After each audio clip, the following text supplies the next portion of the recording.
in the past week, we did. We already got the file of the total number of the trips, and we merged them with the weather information and did some initial study of each weather parameter with the target variable, which is the number of the trips daily.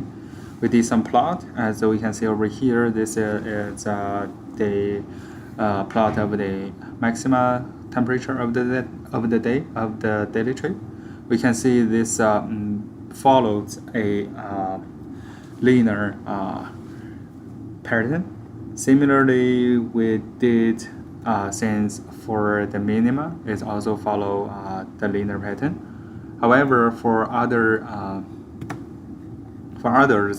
it doesn't follow the same thing. For example, we also did a plot of the average wind speed with the number of the trips, as well as others such as the fog and precipitation, as well as the snow depths. So basically the fog and the wind are the new plots we did in this week, but we found out the relationship is not really linear. And another thing is we did some feature extraction.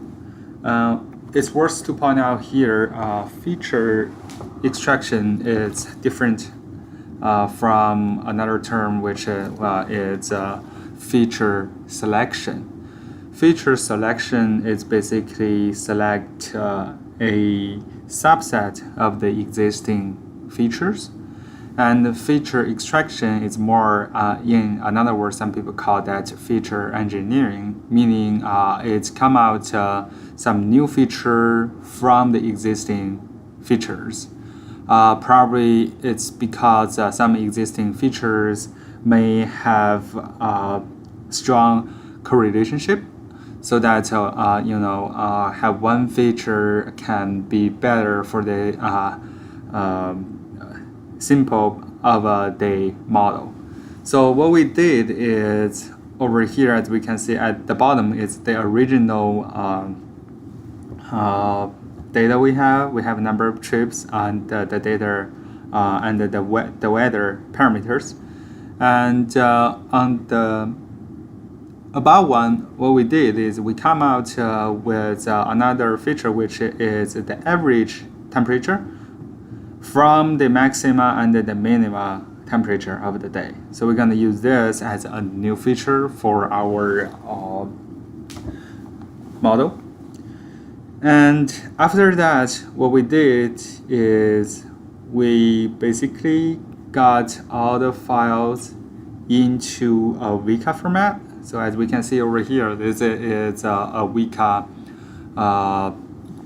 file, which we have the average of all those parameters, the weather parameters over here. As here we use this. So basically we are trying to use these parameters to build a model, predict the number of the total trips. So what I did is I'm using the Weka. So we got some I'm using the linear regression model, and right now everything was in a unit test. And over here, as we can see, this is basically the model we have here, the linear model. And on the other hand, I also wrote some code basically can convert the CSV into the Weka input format, which is the ARF. So as we can see, this model find the relationship between all those parameters with the number of trips is like this. However, we all know some of them are not following the linear relationship. So we need to do some linear transformation for certain fields, such as the snow depths, other stuff, and so on. And then that will be the week for the work for the next week.